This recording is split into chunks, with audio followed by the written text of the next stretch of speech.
আপনারা তারা সময় দেখেন গাছের কোনো পাতার বাড়িতে রেখে বেন, আবার দেখেন একটু দেখে শুনে দাঁড়িয়ে সাবধানে অবলম্বন।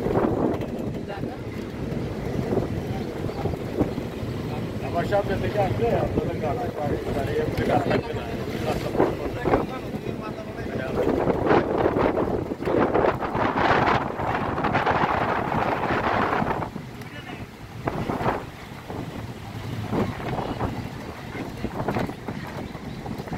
আপনার ভিউটা আসবে তো যে পাটওয়াটায় আপনার এই নদীর বড় দিকে যখন যাবেন আপনার সমুদ্রের কাছে হাতে পাহাড় দিয়ে ভিউটা ভালো আসবে।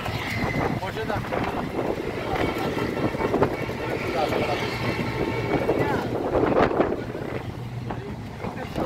হ্যাঁ গাড়ি নদীতে যাবো।